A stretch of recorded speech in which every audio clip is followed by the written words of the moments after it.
All right, welcome back to another episode of Nature Aquariums TV, where today it's all about what to wear when aquascaping your tank. As you can see, I have this beautiful apron by Nature Aquariums that, depending on the comments below, we may make it available for you guys to buy online. But I'm sure you guys don't want to see me modeling an apparel today, so why don't we talk about aquascaping the all-new UNS dual all-in-one setup as a reef tank. So stay tuned, remember to like, share, and subscribe so you can see more videos like this.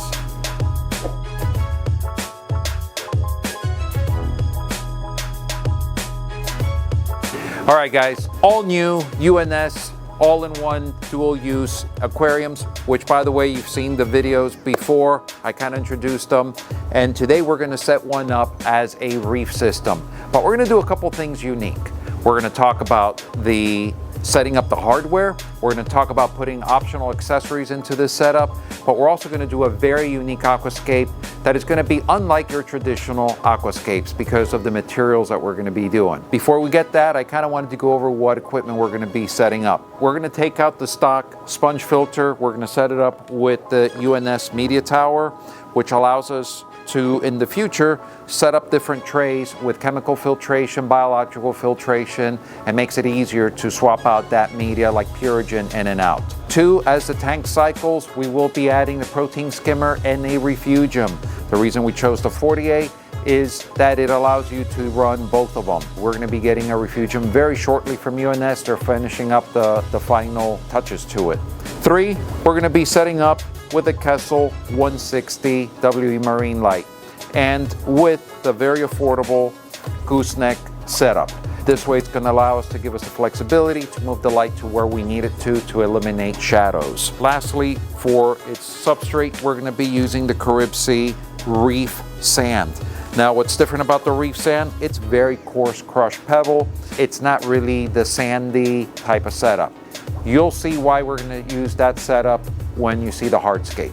Now, to get with the hardscape, I got to take you over to our aquascaping station where we've set up thousands and thousands of setups, helping customers get their aquascaping going.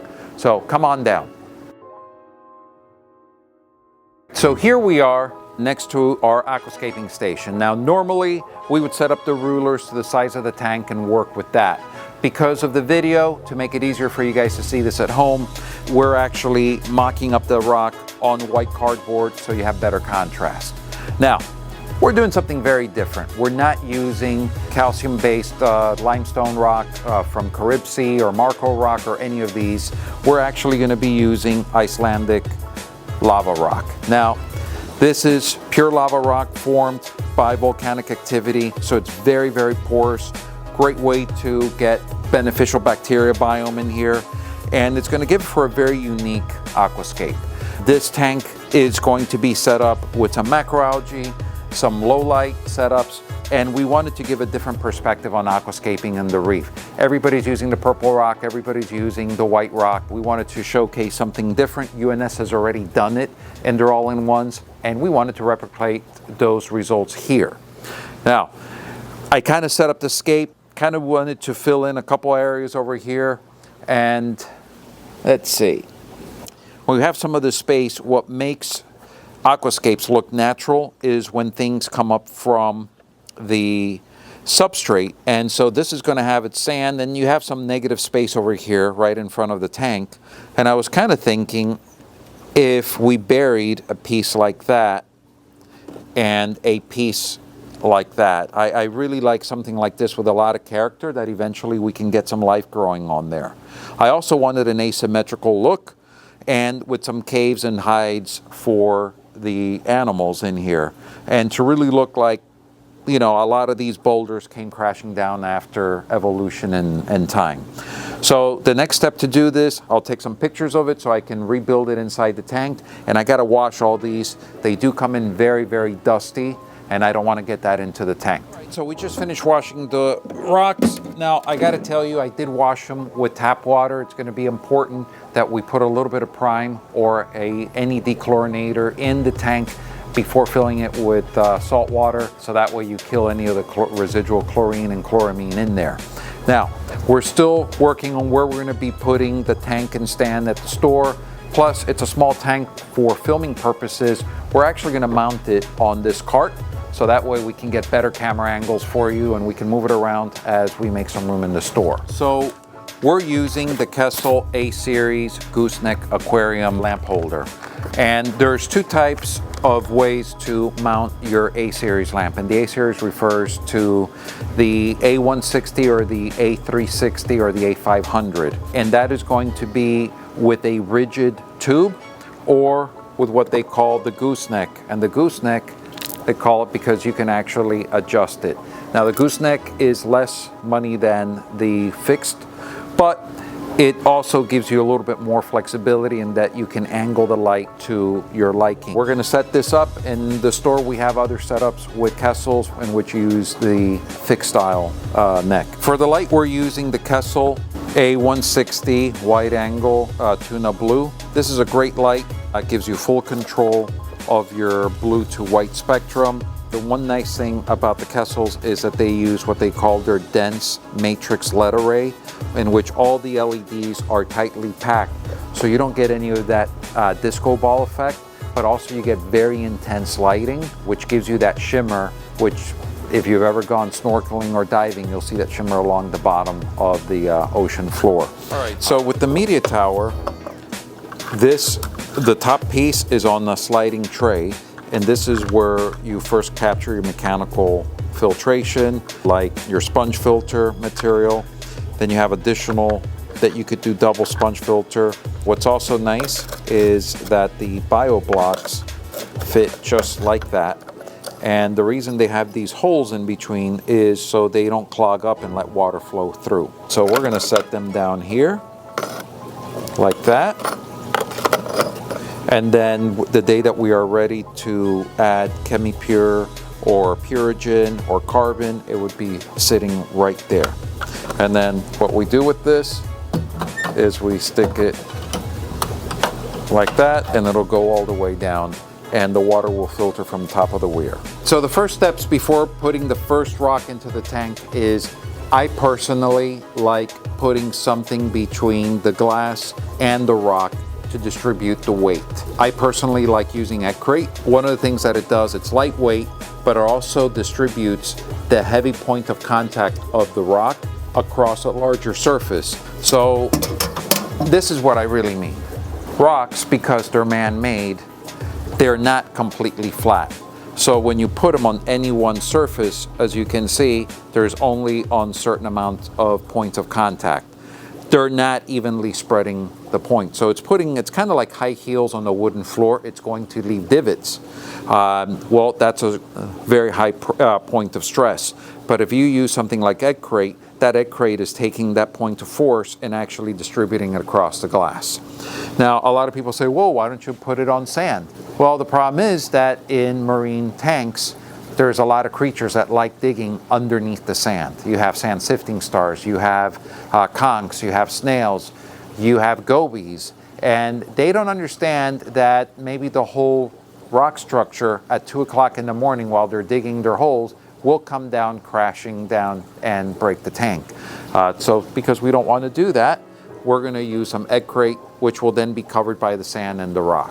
When setting these, always take into account that you're going to want to run your magnet cleaner and be able to clean the glass. So do not put your rock all the way up against the glass, because you're never going to be able to clean. It's going to become a detritus trap.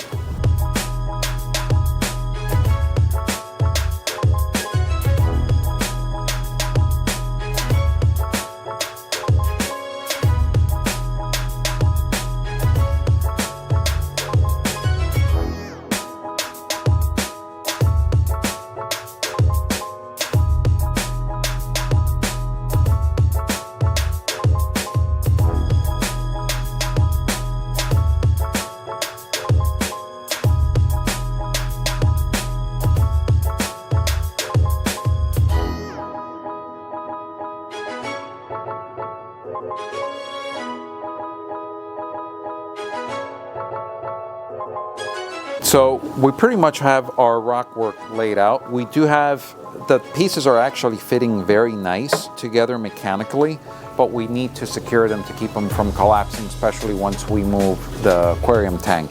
So for that, we're going to try some Caribsea Lock Rock, which is a cement-based powder.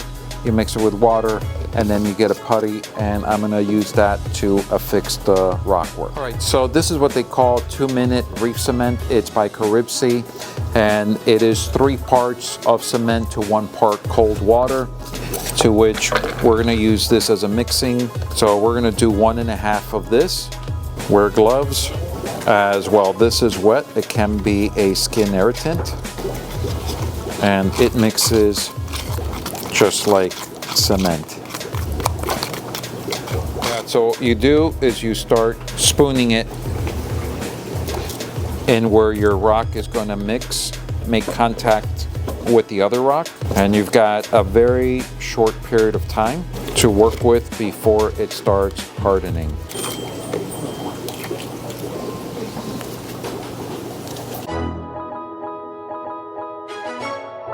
And then with your finger, you're going to go and squish it in between so it makes contact.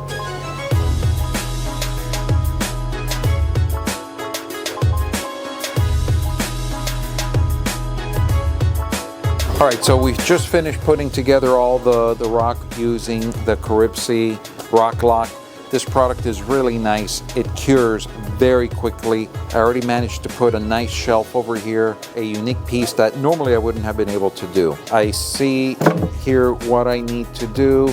I'm going to lift these pieces out so I can actually pour my sand, and then we're going to put these pieces in. Now the nice thing is with working with a couple of pieces of egg crate is that you can actually see where you need your egg crate and where you don't. In this case, I don't need it in the front because these pieces of rock are going to lay on there, but they're not going to be weight bearing. They're not going to affect this, and this thing is rock solid.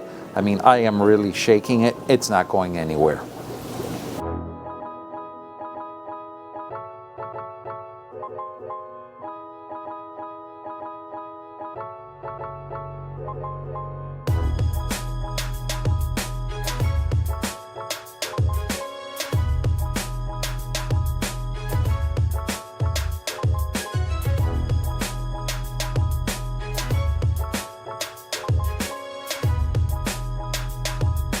Thanks for watching on this video. This concludes part 1 of setting up of the UNS 40A all-in-one. In our next video, we're going to talk about filling the tank and how we're going to fishlessly cycle a marine tank, not using any damsels or any live fish, and how to get the bacterial colony going into this tank. And we'll talk about some of the other filtration options that we're going to be putting into this tank. Until then, thanks again for watching. Thanks for supporting us. And remember to like, share, and subscribe to our channel so we can get more videos like this. Have a great day, guys.